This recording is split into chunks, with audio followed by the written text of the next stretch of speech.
class. So this is 10.5. This is the last section of chapter 10.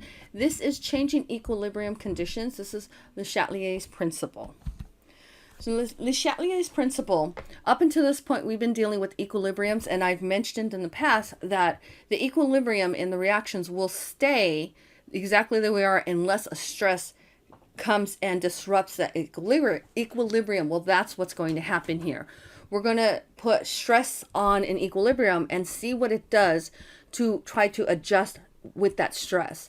So Le Chatelier's principle states that when a stress is placed on a reaction at equilibrium, the system responds by changing the rate of the forward or reverse reaction in the direction that relieves the stress. So I found this little gift online, and some of the things here may be hard to understand. So I think this is a good visual. Think about a balance, and we're trying to keep this equilibrium balanced. But when it's not balanced, then what needs to happen is an adjustment has to happen to either the forward reaction or the reverse reaction to get it back into equilibrium. So if you have a hard time thinking about what's happening here and how it adjusts, think of a balance. And if a stressor happens on one side, it's got to be adjusted on the other side to get it back to equilibrium. So for instance, if you look here, you see that we have reactants A and B and products C and D, but you can see that more product of C and D was added to the reaction. So to get it back to equilibrium, the reverse reaction takes over and pushes back into reactants in order to balance this out back to equilibrium. Another way to look at it is water tanks. So you can see that the first picture here, we have a water tank, tank A, tank B, and there's a pipe connecting them. And you can see the water is leveled in both. So they have the same volume in both water tanks. Now, so this is an equilibrium. However, let's say water is added to tank A. Now, it is no longer in equilibrium. The water levels are no longer in both tanks are leveled. So something's going to happen because we know that the water is not going to stay like this. It's going to have to adjust itself. So it does. What happens is that the forward reaction will increase. So you see there's a larger arrow here in order to get these two water tanks adjusted again.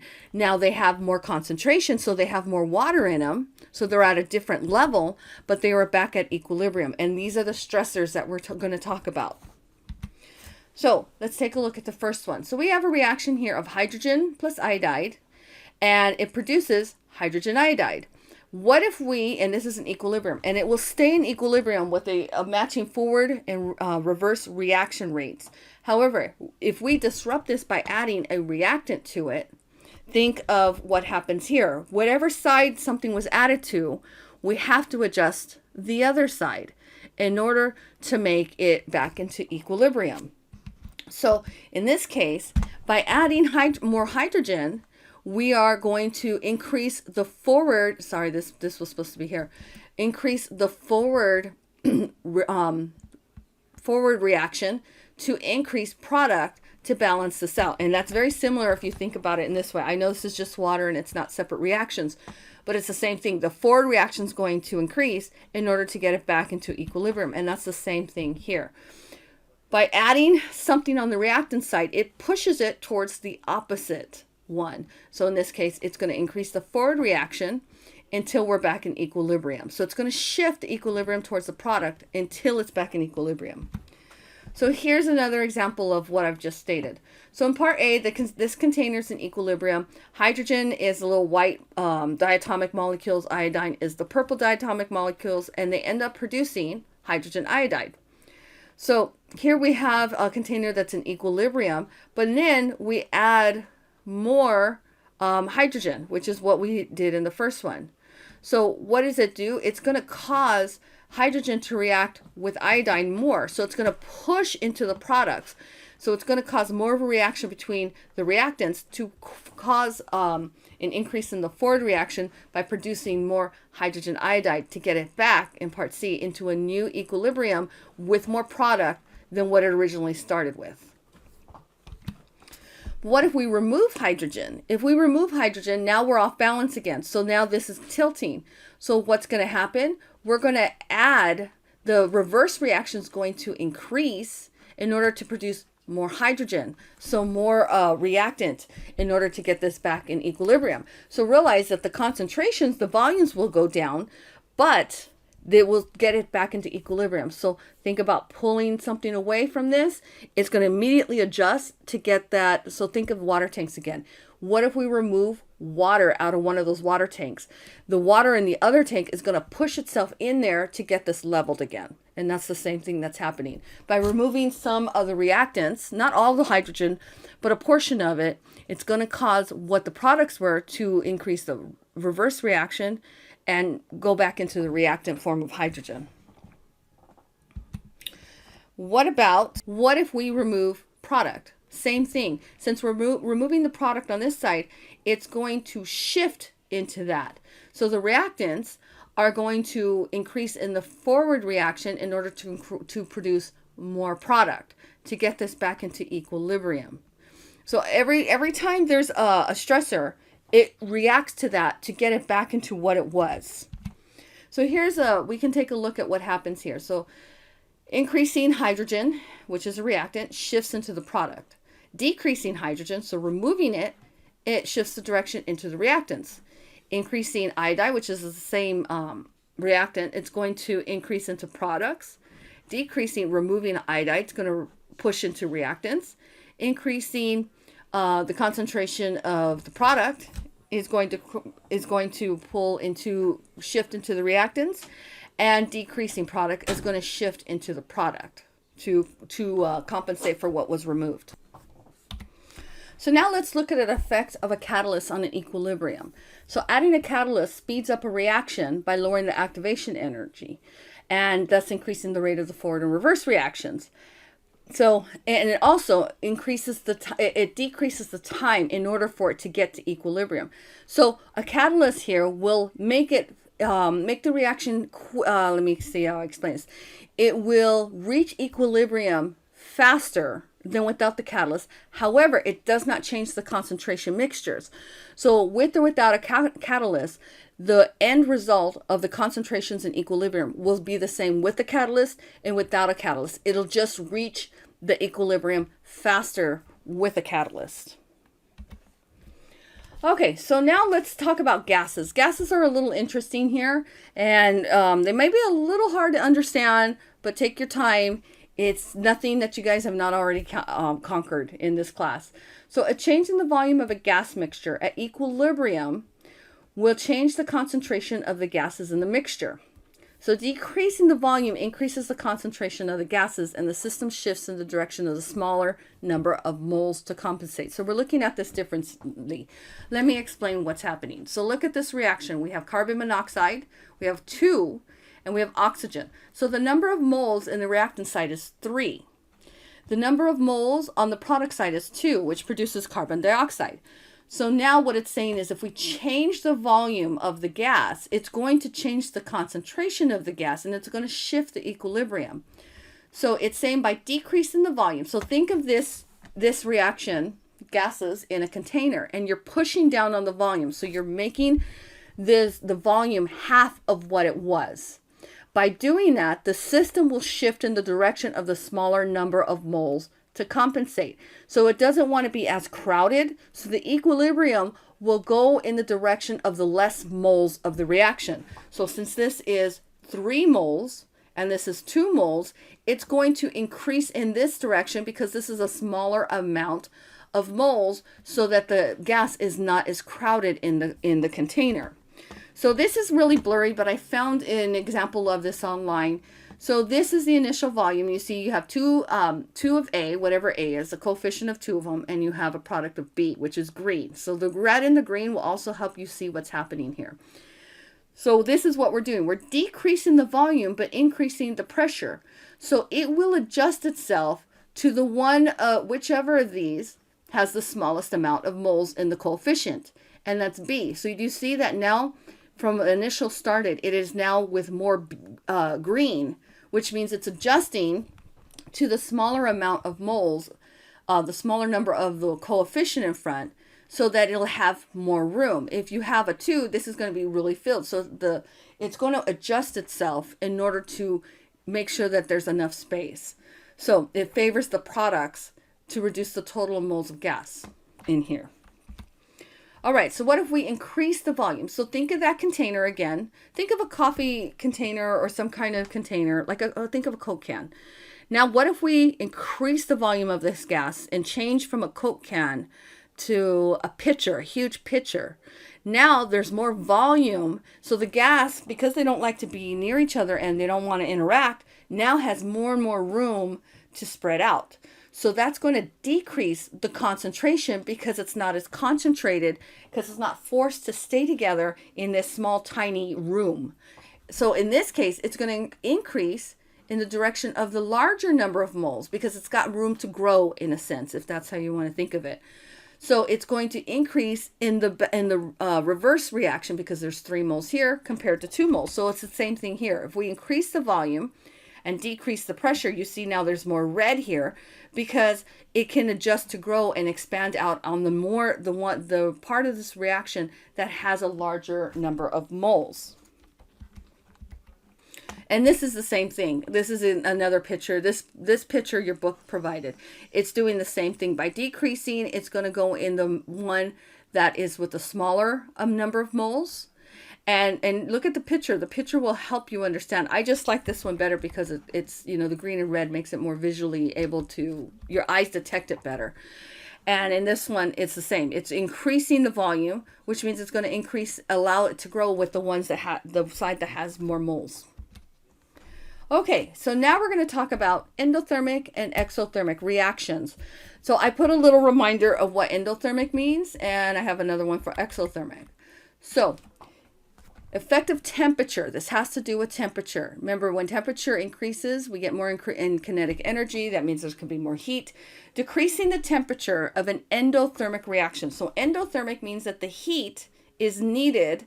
It has to take in heat from the surroundings in order for the chemical reaction to occur.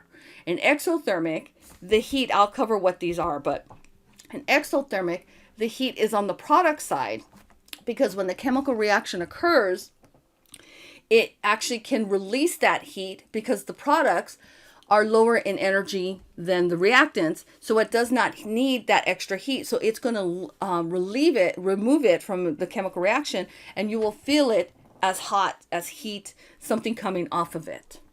And it's on the product side. So this part needs heat in order for this reaction to occur. So it'll be cold. Think of those, I forgot what they're called. When you hurt yourself, you get a cold pack and you scrunch it. You immediately start feeling it cold on your hands. That's because the reaction needs heat in order for that to happen. So you're feeling the coldness because the reaction is pulling heat out of your hands or out of the surroundings in order for this to happen. So in this case, if decreasing the temperature of endothermic reaction means you're actually decreasing, in a sense, this is simplistic to think about it, but you're decreasing the heat because the temperature is allowing the energy. So you're decreasing the energy that this reaction needs. So by decreasing the temperature, there's going to be a shift in the system towards the reactant, because that'll allow to adjust to give more heat into the reaction. So by decreasing the temperature, then the reaction cannot pull that heat out of the surroundings because there's not enough in the surroundings. So it's going to change the equilibrium into the reverse reactant side. It's going to, I'm getting with these words, it's going to shift towards the reactant side. So there's going to be an increase in the reverse reaction. Set it. Okay, now what about increasing? So if we increase the temperature of an endothermic reaction, that's great. But what if there's too much heat, too much energy? Then what the reaction is going to do is increase the product side to remove the heat that's not needed for the reaction. So think of an overabundance of energy. It's not needed, so it's going to shift towards the products, and that by shifting towards the products, the forward reaction, it's using up the heat. It's going to remove the heat out of this reaction. Okay, so now we're on exothermic. Exothermic, remember, it's going to give off heat. These are the hot packs. So if you crush those hot packs, you're instantly going to feel heat because the reaction is giving off heat. So decreasing the temperature of an exothermic reaction means that it's going to shift the reaction towards more heat. So it's going to increase in the forward reaction towards the product. And the opposite here is increasing the temperature of an exothermic reaction, let's say too much heat, causes the system to respond by shifting towards the reaction to remove that excess heat. That's going to shift the reaction towards the reactants, decreasing the heat, thereby decreasing the amount of product being made, slowing it down, and increasing towards the reactant. Okay, so let's look at the table to understand all that we've covered in this one. So concentration. Adding a reactant shifts in the direction of products, which is the forward. Removing a reactant shifts in the direction of the reactant that was removed. So that's going to reverse reaction. Adding a product, so adding into the product side, it's going to shift in the direction of the reactants to get to equilibrium again. And removing a product is going to shift that towards the products to make more product. Now let's take a look at the other ones. A catalyst increases the rates equally, but does not increase the amount of concentration. It would have reached that concentration without a catalyst. It just did it quicker. A volume container. Decrease in the volume. This only associates with gas. So you see the word gas is in here.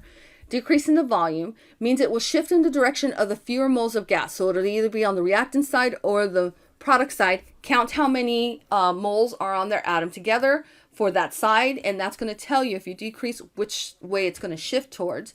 And by increasing the volume, you're going to decrease the concentration. It's going to adjust to the side that has more moles of gas. And temperature, endothermic, increasing the temperature will push towards the products. Decreasing the temperature will shift towards the reactants. And then we have exothermic, increasing the temperature will shift towards the reactants so that not as much product is made. So there's not as much heat being given off. And decreasing the temperature will push towards the product to increase the amount of heat that's given off. Okay, so here, let's go through this. I'm going to answer all of these on one page so we can look at all the circumstances without the answers. So here we have a heat. So this is an endothermic reaction. You see we have heat here. So we have nitrogen dioxide, and we have nitrogen oxide here, or monoxide, and we have oxygen. Number 1 represents for products, the shift that it's going to go to, and number 2 is towards the reactants. So if we add more nitrogen oxide here, so we're adding more here, that's going to shift towards the reactants because we have too much product here, so it's going to push back into the reactant side. Now B, what about if we decrease the temperature? So if we're decreasing the temperature, that means that this is an endothermic reaction. It needs the heat in the surroundings to pull it out in order for the reaction to go. So by decreasing the temperature, it's going to shift into reactant side. It's going to shift into 2. So this one's going to be 2 and 2. It's going to shift towards the reactant side in order to allow enough heat to be made so that this reaction can occur. How about removing oxygen? So by removing a product, it's going to shift into the product side. So that's going to be 1.